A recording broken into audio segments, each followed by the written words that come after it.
I think just give us an indication of what is happening in the Eurozone right now. I think at the beginning of this year, no one really thought that Germany would battle to sell 6 billion euros worth of bonds. Of course, we're seeing massive changes happening on a political level within peripheral Eurozone and then heading into core Eurozone as well. What is the mood like at this point in time in the Eurozone?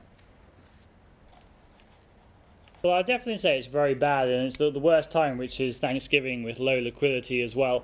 But there were two shocks really yesterday. The first one was, as you say, that German auction number. Not unusual over history, considering how these things normally work, how they normally do their auctions, but it came at just the wrong time after this PMI numbers, after particularly this Eurozone new orders figure, which basically was the weakest it's been since the end of 2008. And I think that really brought home to people that actually the whole Eurozone crisis is as much about growth and much about the impact on global demand as it is on all these esoteric questions about EFSF funding and things like that. Yeah, at this point in time, it also seems that there's a big focus on austerity, but also now there's a big shift towards including changing policies so that we do see economic growth in some of the peripheral Eurozone countries. What do you think is at the top of the minds of policymakers at this point, is to ensure that overall Eurozone does not head into recession, or is it about austerity? Well, I think at the end of the day, they're grappling basically to ensure the Eurozone survives. I think there's a very real probability being priced in by the market now of a Eurozone outright breakup, as well as simply one or two members actually leaving. I think that's definitely number one priority. And I think the issue of austerity is all well and good, talking about rebalancing, talking about how you can boost growth in these countries. But at the end of the day, someone needs to fund that. A creditor nation has to fund that, whether it's for Spain or Italy or Greece. And that sort of, coming back to those same issues of funding again, from who is going to provide the money, is the FSF there to provide the money, the IMF. So those same issues are not going away. And to me, those issues about perhaps easing off on austerity and moving towards growth are somewhat academic as a result. Absolutely. Well, looking also at the inflation scenario that we are dealing with here in South Africa, we're sitting at exactly 6% year on year for the month of October. We know that Reserve Bank Governor Jill Markets was saying that we'll only see a breach of that target band well into 2012, the first quarter or even second quarter of 2012. Do you think that there is a very strong chance that we could actually breach that before the year is over? Well, I think in terms of the next print, we will already be at around 6.2. That's the November print out next month. And actually, the thing I'm getting worried about here is, where is the peak in inflation in Q1 or Q2? And the most worrying thing there is actually what's going on with the currency, but with food prices as well, and domestic food prices, not just imported food prices. We saw a lot of pressure in today's PPI number.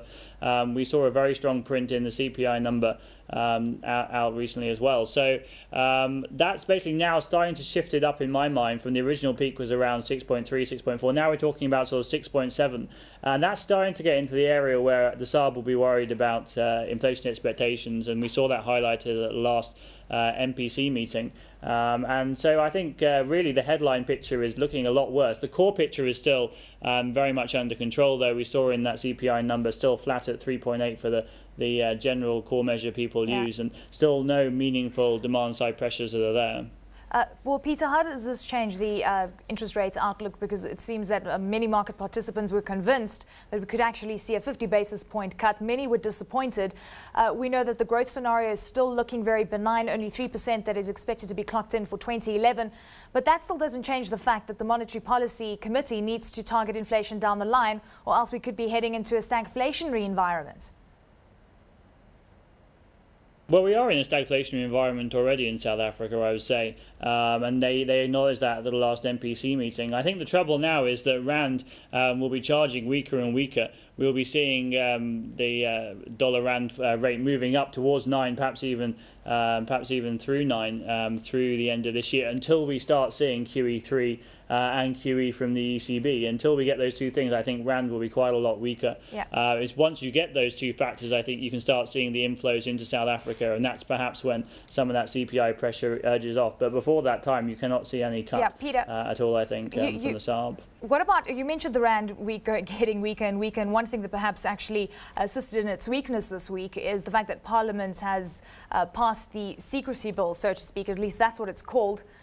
What are the foreigners saying right now about this bill, and what kind of threat does it pose to the rand's performance going forward?